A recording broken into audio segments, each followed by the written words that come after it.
For millennia, the golden masks and serene tombs of ancient Egypt have spun a tale of peaceful slumber and divine passage. We are told of a dignified journey to the afterlife, a testament to spiritual devotion. But history, carved in hieroglyphs and whispered through the desert winds, often lies. Or rather, it omits. The truth of how the pharaohs and nobles achieved their eternal rest is far more harrowing. A brutal science veiled in ritual, a grisly confrontation with mortality that defies our modern sensibilities. Prepare to witness the uncensored reality, the dark genesis of immortality, where cheating death demanded dismemberment, evisceration, and an unimaginable desecration of the flesh. This is not the history you know.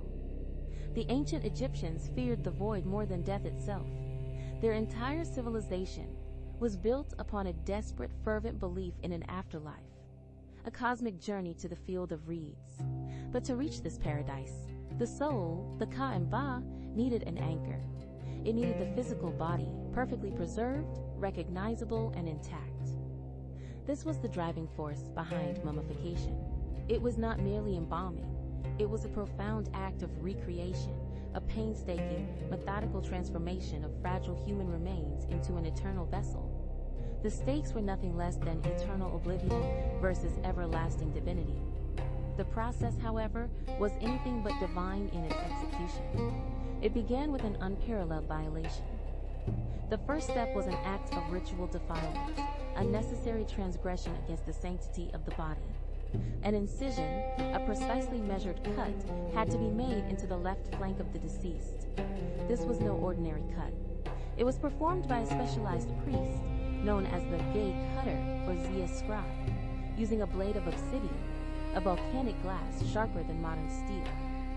This individual was seen as ritually impure for this act, often chased away with stones after making the cut, symbolizing the community's outrage at such a violation.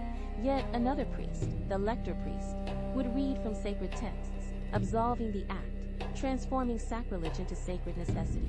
The body, once whole, was now breached. The barrier between worlds was torn open. With the body opened, the true horror could begin.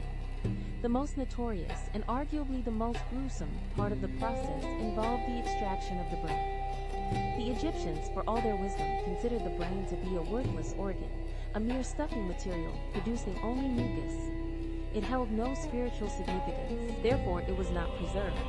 Instead, specialized instruments were employed. Long, thin bronze hooks, akin to knitting needles, were inserted directly up the nostrils, through the ethmoid bone and into the cranial cavity. There, the priest would vigorously churn and scramble the brain matter, liquefying it through sheer force.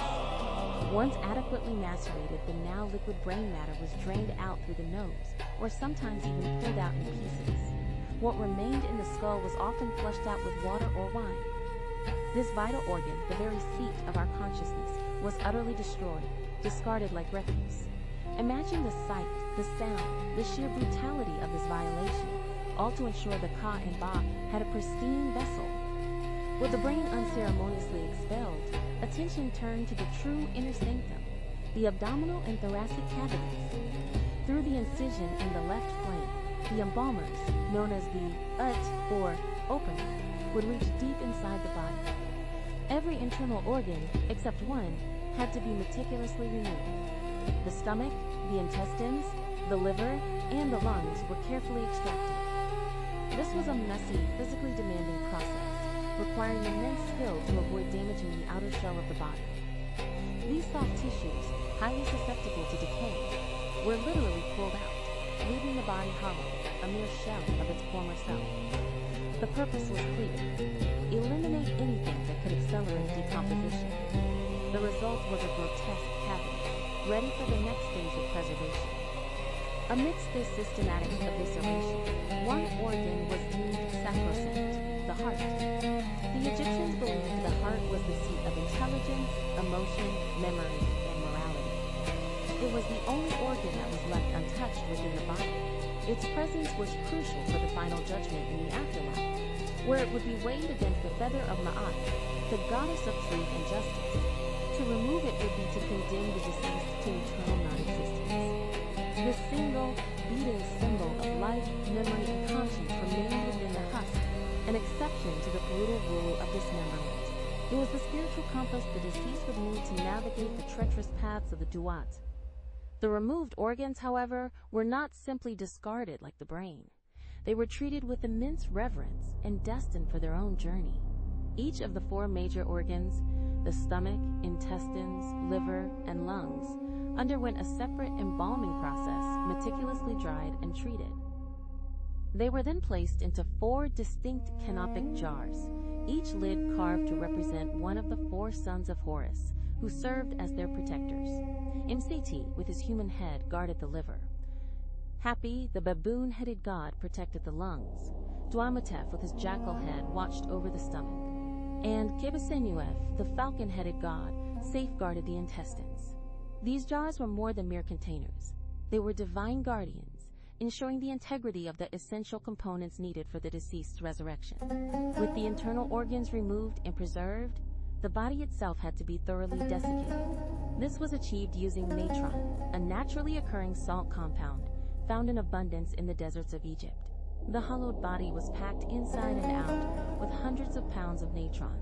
This powerful desiccant would draw out every last drop of moisture from the tissues, preventing decay and turning the flesh into a durable leathery substance. For a period of 40 to 70 days, the body lay submerged in this salty bed, slowly shriveling, dehydrating, and transforming from supple flesh into a hardened, inert form. This stench must have been unimaginable, a pervasive odor of death and chemicals.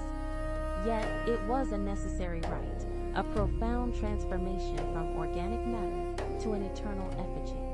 The final stage was a symphony of ritual and rebirth, the wrapping. Hundreds of meters of linen bandages, sometimes reaching 1,000 feet in length, were meticulously wound around the desiccated body.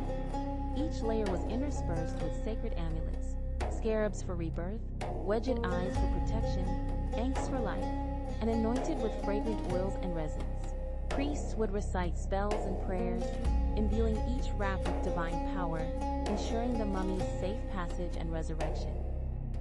The most crucial ritual was the opening of the mouth ceremony, where priests would touch various instruments to the mummy's mouth, eyes, and nose, symbolically restoring the senses and allowing the deceased to breathe, see, and speak in the afterlife. The body, once a desecrated husk, was now a sealed, magical vessel, ready for its eternal journey. The story of ancient Egyptian mummification is not one of gentle repose. It is a stark, brutal testament to humanity's desperate fight against oblivion. It reveals a civilization willing to engage in the most grisly acts of dismemberment and evisceration, all to secure a glimmer of immortality.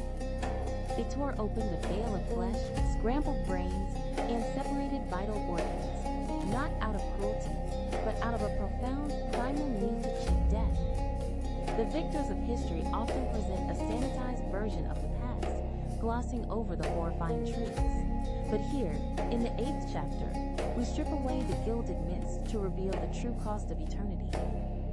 This is the other chapter, the one written in blood and natron, revealing the raw, visceral reality of